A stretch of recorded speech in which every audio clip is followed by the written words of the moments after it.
Esse tema é um tema bem importante. Eu atuo, além de atuar como médica sanitarista na Secretaria de Saúde do Estado, né, como médica do Comitê Estadual de Prevenção de Mortalidade, eu também atuo como professora lá na Universidade Federal de Sergipe, lá no curso de Medicina, e trabalho com saúde das mulheres, né? E esse tema é um tema muito caro, né? A gente tem muito investimento, né? Há alguns anos, a gente tem investimentos voltados para dar visibilidade à questão da gravidez na adolescência, mas muitas vezes as abordagens elas negligenciavam, pelo menos até agora, né? Eu espero que deixem de negligenciar a importância de lidar com esse tema antes da gravidez, né?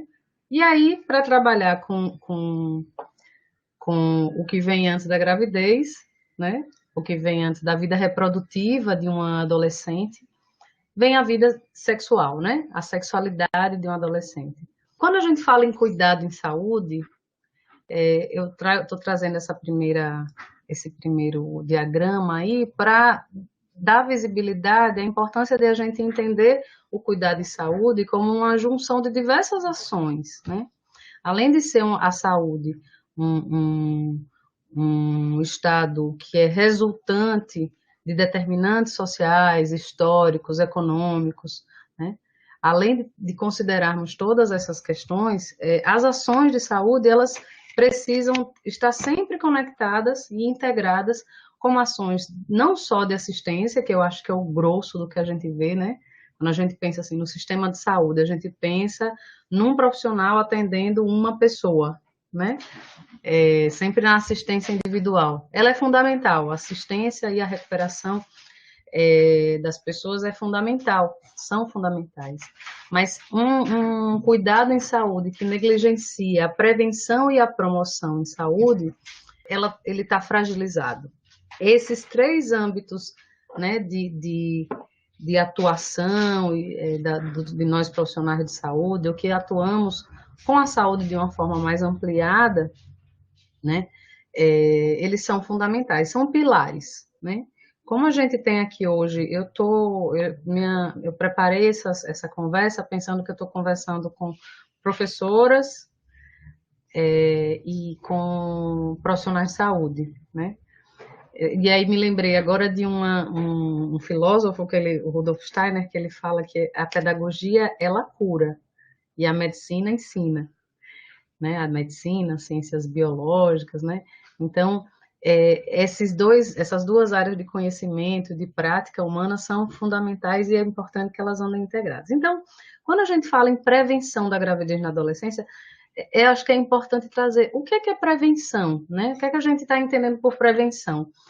A prevenção hoje ela é entendida de uma forma mais ampliada, né? A gente pensa em prevenção como prevenção primária, secundária, terciária e quaternária. A prevenção primária, ela está focada em ações que evitam determinada doença, determinada patologia, determinada situação que aumenta a vulnerabilidade de saúde de uma pessoa ou de uma comunidade. Então, a gente tem as ações educativas, elas são ações que atuam muito na prevenção primária, né? Então, quando a gente fala no uso de camisinha, né? No uso do preservativo, a gente está fazendo uma prevenção primária para evitar a transmissão de infecções sexualmente transmissíveis. Quando a gente fala em prevenção secundária, a gente está falando de um outro grupo de ações, né? Então, quando uma secretaria de saúde, uma equipe de saúde, ela elabora e executa exames que a gente chama de rastreamento de câncer, né? De colo de útero, né? Por exemplo, ou de câncer de mama. Então, quando a gente faz ações de rastreamento em saúde, de diagnóstico precoce, a gente está falando da prevenção secundária. A prevenção terciária são ações que atuam no sentido de, diante do estabelecimento de uma doença, então, não funcionou a prevenção primária, não funcionou a prevenção secundária, né? Não foi suficiente, não conseguimos fazer o diagnóstico precoce, a pessoa está doente. Então, as ações que são feitas no sentido de minorar a piora do quadro dessa pessoa, são ações que a gente considera de prevenção terciária. E a quaternária? A quaternária é uma novidade para muita gente, mas eu acho que ela é muito importante que a gente que dialogue sobre ela, né? Porque é fundamental que a gente entenda que o modelo de saúde que a gente pratica na maioria dos lugares, no país, né, no Brasil, no mundo ocidental, é um modelo que ele tem uma base histórica, né? Tem uma base histórica calcada no biológico, né, no entendimento da saúde como um problema biológico, como um problema de responsabilidade médica, então é centrado no médico. Quem resolve os problemas de saúde é o subespecialista, ou o que a gente chama de especialista focal, né? O lugar de excelência para o cuidado em saúde é o hospital. Então, esse modelo de saúde, ele vai, ao longo do tempo, que a gente vai estudando, vai percebendo, é que ele vai produzindo iatrogenias. Ele pode produzir iatrogenias. Né? Então, o excesso de precaução, por exemplo, né? O excesso de exames de rotina, né? Os famosos check-ups, né? Você tem exames de check-up, como as pessoas falam, né? Que eu gosto de chamar sempre de rastreamento, né? Mas, assim, os exames de check-up, eles não são inócuos, né? Ainda que ele não traga um comprometimento físico, orgânico no momento, eu sempre falo assim para os meus pacientes, por que você não gasta seu tempo indo fazer uma coisa diferente? Ao invés de gastar o tempo fazendo e seu dinheiro fazendo, porque muitas vezes as pessoas pagam, inclusive, né?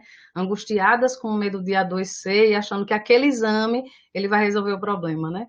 Então eu sempre sugiro, né? Por que a gente não gasta esse tempo de outra forma? Porque um exame desnecessário ele pode trazer consequências inesperadas, né? O que a gente chama do overdiagnóstico, né? O sobrediagnóstico. Você faz diagnóstico de problemas que não têm resolução e que também não tem maiores comprometimentos se você acompanhar o quadro clínico da pessoa. Não tem implicação sobre a morbidade, a mortalidade. Não, muitas vezes é um achado de um exame ou é uma investigação que a gente vê muitas vezes pessoas angustiadas querendo entender qual é a causa daquela alteração, e muitas vezes é uma alteração que não tem significado clínico. Então, a prevenção, quando a gente fala em prevenção, a gente precisa pensar em prevenção nessas 4 dimensões.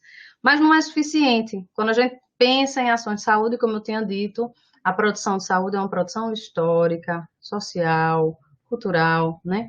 Então, a promoção da saúde são ações também que são fundamentais, né? No caso da gravidez na adolescência, da sexualidade, promover saúde é promover ações que melhorem o cuidado, né?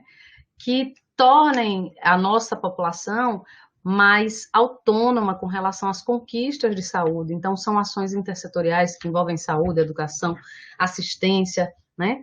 E são ações que promovem qualidade de vida, não necessariamente evitar uma doença, né? Porque esse modelo de saúde, essa concepção de saúde como ausência de doença, ela tem limitações muito rasas, né? Muito rapidamente a gente vê, a gente percebe que a saúde é muito mais do que a ausência de doenças. E aí chegamos no nosso recorte. Como lidar com a saúde sexual e reprodutiva com adolescentes, né?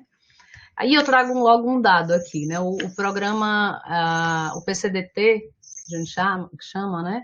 É o protocolo de diagnóstico, é o PCDT, Programa de Condutas de Diagnóstico e Tratamento em ITs. É uma referência técnica nacional que em 2020 traz essa informação aí, ó.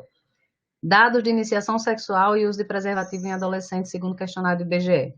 O IBGE mostra que a iniciação sexual dos escolares de 13 a 17 anos, portanto, pessoas na adolescência, no sexo masculino, 36% declaram que já se relacionaram sexualmente alguma vez. Enquanto as do sexo feminino, esse percentual foi de 19,5%. No caso do uso de preservativos, 27,5% dos escolares declaram ter tido relação sexual uma vez na vida. Já as meninas, já 61,2% respondem que usaram preservativo na primeira relação, ou seja, os outros quase 40% não usaram. Então, assim, os adolescentes estão fazendo, sempre fizeram e fazem sexo. E a gente precisa lidar com isso, porque muitas vezes a família e os profissionais de saúde temos uma certa resistência, uma dificuldade de lidar com essa mudança que às vezes parece abrupta, né? De comportamento, de percepção de mundo de um ser que num instante é criança, mas passa, está na fase da transição e já consegue se perceber de formas diferentes, não é mais uma criança. Então, muitas vezes a gente, como profissional de saúde e como família, de certa forma, resiste a entender e a respeitar essa condição de adolescente, né? Que, assim, nós já temos hoje base legal, base ética, base política, para que a abordagem da saúde dos adolescentes seja uma abordagem integral, que considere o adolescente na sua especificidade, nas suas singularidades. Eu não sei de quantos de vocês aqui convivem ou já conviveram de perto com adolescentes, né? Além de si próprios, né? Eu costumo dizer que a gente cresce, mas a gente traz a criança com a gente, ela não vai embora. A adolescente também fica por aqui, né? Como a gente vai lidando com essas criaturinhas dentro da gente, é outro departamento, né? É o aprendizado.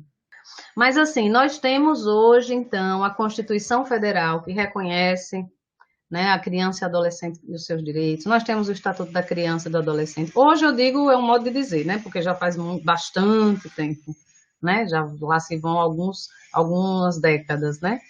Então, temos conferências internacionais que pactuam, né, marcos com relação a direitos sexuais e reprodutivos.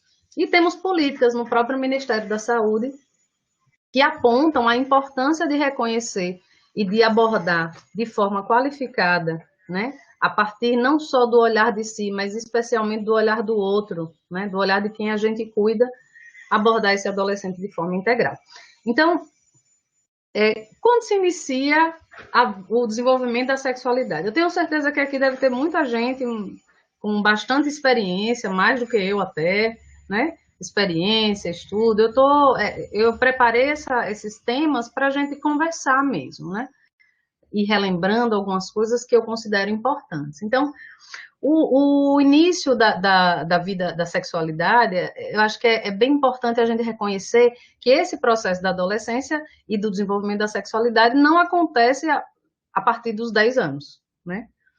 Ele se desenvolve ao longo da história de uma vida, né? Como eu estava falando, hoje eu convivo com uma criança de 10 anos, que é meu filho, e que está numa fase que hoje em dia, né, eles meio que pleiteiam um lugar de pré-adolescente, né?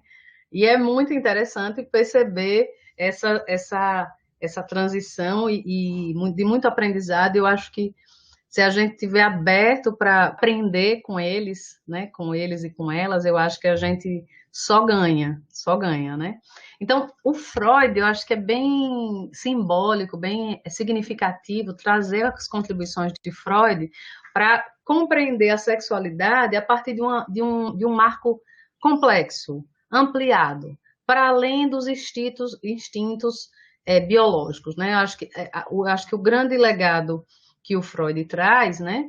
Não sou nenhum especialista em Freud, mas admiro muito essa contribuição que ele traz. Eu acho que um grande legado é poder lhe dizer assim, olha, mundo científico, medicina, é mais do que instinto, né? A vontade de se relacionar, o desejo, o tesão, né? A libido, essa energia que pulsa e nos faz querer sentir prazer com o nosso próprio corpo, com o corpo dos outros, não é algo que é só instintivo. Isso é produzido historicamente, socialmente, né? Ao longo do tempo. Claro que eu estou já trazendo Freud para os dias atuais, mas o que eu acho que é bacana é ele trazer as fases do desenvolvimento da sexualidade desde a infância. Vocês devem conhecer, eu vou fazer aqui uma passagem rápida, né? Então, desde os primeiros anos de vida, como é que nós, seres humanos, lidamos com o prazer, né? Então, o que o Freud traz são fases, né? Com, é, com faixas etárias, na verdade, né? Isso não é tão fechado, tão exato, mas é importante que a gente observe, né? Que o adolescente, identifique, né? Nós como profissionais de saúde ou profissionais da educação que acompanham essa criança assim, e esse adolescente, saber como é que foi a trajetória dessa criatura, né? Então, a fase oral é uma fase, no primeiro ano de vida, né? É uma fase em que a criança, ela tá super, a delícia da criança é botar as coisas na boca, né? É a mãozinha, é o peito, é o bichinho que ela encontra na rua, né? Ou no mato, em todos os lugares, a criança vai trazendo para a boca, experimentando pela boca o prazer, né? Depois, ali por volta de 1 ano e meio a 2 anos, quando, inclusive, do ponto de vista neurológico, né, a gente tem um desenvolvimento neuropsicomotor com controle dos esfíncteres, a criança, ela tem uma fase de descobrir o controle, ela acha prazeroso, né, ela é bem comum, assim, né, uma fase do cocô, de prender e soltar o cocô, de dar tchau pro cocô, crianças mais tímidas ou mais retraídas, famílias, né? Na verdade, né? Nunca a criança ela expressa só por si, né? Claro que cada pessoa tem suas singularidades, mas a família, né, o entorno, ela é fundamental, definem, né? Um modo como a criança vai se relacionando com as coisas. Então, ali pelos 3, tem uma fase que chama fálica, né? A fase que os menininhos, as meninas brincam com seus pintinhos, com suas periquitinhas, né? Achando graça, levanta a roupa, gosta de ver, gosta de perguntar, né? Então é uma fase em que as áreas genitais elas vão sendo descobertas como áreas erógenas. Lá pelos 6 a 9 anos, um período de latência, a gente começa a perceber uma outra etapa de desenvolvimento da sexualidade, né? Nesse momento mais quase que intelectualizado, né? Mas assim, uma fase em que os meninos eles vão buscando, e as meninas, né, valores, papéis sociais, clubinhos, né? Lugares que eles podem se agregar, que eles podem encontrar sua turma e se sentir mais pertencente, né? Até chegar na fase genital, a partir dos 9, 10 anos, quando mudanças hormonais, sociais, elas vão apontando para uma redescoberta do próprio corpo. Então, cabe a nós, profissionais de saúde da educação, estarmos abertos e abertas, livres de preconceitos e preparados para perceber, acolher as diferenças, que são várias. Esse é um marco, esse é um referencial de desenvolvimento que não podem funcionar como camisa de força. É importante que a gente conheça, reconheça e saiba que há inúmeras variabilidades, né? Cada ser é um ser único. Então, nessa fase aí, né? Esses dias eu recebi uma mãe que queria saber como é que fazia, porque ela tinha uma criança e o filho dela eu não lembro agora se era um menino ou era uma menina trans, e ela não sabia o que fazer, né? E de fato é novo, não tem receita, né? Mas a gente precisa lidar. Eu digo, nova é a visibilidade e a importância de a gente lidar com desejos que a gente muitas vezes culturalmente reprimiu. Então, nunca é demais lembrar. Eu disse ainda, mas agora eu digo nunca. Ainda e nunca é demais lembrar. Sempre que for preciso, lembrar. Sexo, identidade de gênero e orientação sexual são coisas distintas. Conhecer e prevenir, conhecer a sexualidade, atuar com saúde sexual, em especial na atenção primária em saúde, né? E trabalhar com a prevenção de gravidez na adolescência, a gente precisa estar antenado e percebendo essas mudanças sociais e essas afirmações inclusive com relação à percepção de gênero, né? Então, o sexo é uma categoria que está mais associada a uma questão mais biológica, né? Sexo masculino, sexo feminino, a partir das genitálias masculinas ou femininas. A identidade de gênero diz respeito, né, a como que cada pessoa se sente, se percebe, né? E hoje a gente tem várias designações, né? A gente tem os grupos, as pessoas LGBTQIA+, né? Cada uma dessas letras significam expressões, né? Não são só letras, são expressões de sentido, de sentimentos das pessoas com relação a como é que elas se identificam com relação à orientação sexual ou identidade de gênero. Então, não é porque a gente nasce com útero que a gente se sente mulher, não é porque a gente nasce com pênis que a gente se sente homem. E muitas vezes essas pessoas foram violentadas, e ainda são, né? A gente sabe hoje que a mortalidade de pessoas trans é um absurdo, assim, no Brasil, em especial. Então, e orientação sexual é outra coisa. Então, a gente pode lidar com uma menina, com um menino, uma menina que nasce menina, biologicamente, se identifica como homem, né? E que deseja engravidar, né? E que engravida, inclusive, na adolescência, né? Então, poder lidar com essas singularidades dos seres humanos, das pessoas como elas são, isso é fundamental. A gente precisa atuar com, não os adolescentes, mas porque o nosso recorte está sendo esse, né? A gente precisa estar a serviço de cuidar das pessoas, né? E as pessoas, elas têm singularidades, elas não se encaixam nos nossos nos nossos pré-julgamentos, né? Nas nossas pré-definições do que é ser pessoa ou não, certo? Então, com relação à vida reprodutiva, né? Como é que se inicia, quando se inicia? E aí eu acho que é bem importante, né, para quem vai atuar nos PSS, né, nas unidades básicas de saúde, identificar algo que eu tenho dito assim, é um grande.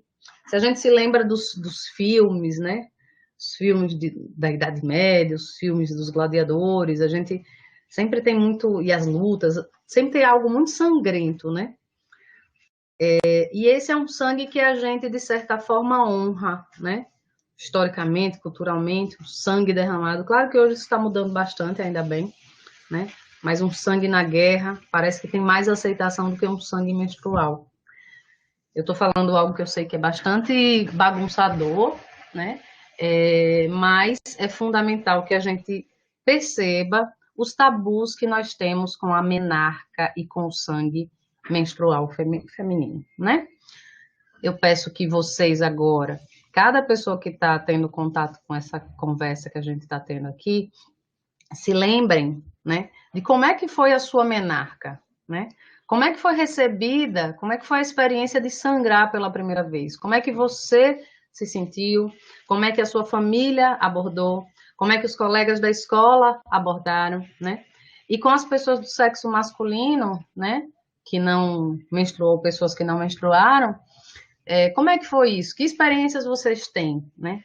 Como é que é isso na escola? Então, a gente tem fundamental, não tem como a gente descolar as ações de saúde, né, da nossa cultura, né? Esse não é o entendimento de saúde que a gente vai tratar aqui. Então, a nossa cultura, ela é predominantemente patriarcal e ela tem conteúdos de machismo, né, e de misoginia, né, que são uma relação um tanto, muitas vezes, né, desprezível com relação com o que é o feminino, né. E aí eu acho que é fundamental trazer o tema da interseccionalidade, porque se essa mulher, né, é uma mulher pobre e preta, a gente vive numa sociedade que tem o que a gente chama da aporofobia, né? Ela tem essa característica de uma relação de desprezo com relação com quem é pobre e com quem é preto, principalmente com quem é preto. Então, identificar esses tabus é fundamental. Identificar o que uma menina passa quando ela menstrua, que tipo de manifestação, e como é que a família acolhe essa menina, porque na maioria das vezes o que a gente observa é desorientação, falta de acolhida, né? Hoje a gente tem visto celebrações, né? Então a menina menstrua, então a família se reúne, né? Em culturas matriarcais isso era mais comum, mas assim, a família se reúne, as amigas se reúnem, as amigas da mãe contam sua história sobre o que é essa fase da vida, né? A partir desse momento ela pode ser mãe. A partir desse momento a vida reprodutiva dela está se iniciando, né? Então, Eu acho que é bem importante ressaltar esse ponto, né, do tabu da menarca, né? Por que que a gente tem tanta dificuldade de falar? Por que que a gente tem nojo do nosso sangue, né? A gente, eu digo, falo como se estivesse falando com as mulheres, mas com os homens também, né? Muitas vezes é um nojo, né? Hoje a gente tem uma crescente crítica ao uso, por exemplo, dos absorventes de plástico, né? Esses de farmácia, né? Esses de plástico, né? E um estímulo a absorventes mais biodegradáveis ou absorventes mais biossustentáveis, né? Os absorventes de pano ou os copinhos coletores, que eu não sei se vocês conhecem, mas eu acho que é bem bacana de conhecer, né? Os copinhos coletores menstruais, eles são de um material que não é, ele é permanente, né? E ele não tem toda a química, né? Os disruptores endócrinos que muitas vezes vêm nos absorventes de plástico que a gente compra na farmácia. E os absorventes de pano, a mesma coisa. Então, quando a gente fala, muitas vezes assim, eu vou falar, e absorvente de pano, você conhece? Aí o pessoal olha e faz, vixe, sério? Mas como é que lava? Mas vai ficar sangue? É, vai ficar sangue. O cheiro do sangue menstrual muda quando você usa absorvente de pano, né? Porque tem reações químicas acontecendo ali, né? Só que é difícil para muitas mulheres e muitos homens também lidarem com o sangue feminino da menstruação, certo? Então, atuar com a saúde sexual tem a ver com reconhecer, no caso das meninas, a característica cíclica das mulheres, né? As mulheres somos pessoas cíclicas, como vários outros seres da natureza, inclusive os homens, e a gente tem um ciclo que varia a cada mês, e as adolescentes estão nessa descoberta.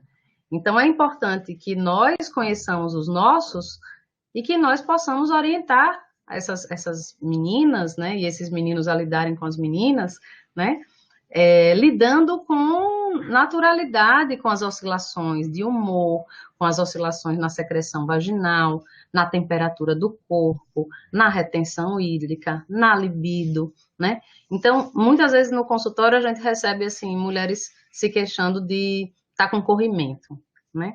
Quando a gente vai ver, esse corrimento é um aumento do fluxo da secreção vaginal que é comum acontecer num certo período do ciclo, né? Então, é importante que a gente não só conheça para explicar para os outros, mas reconheça em nós mesmas, né?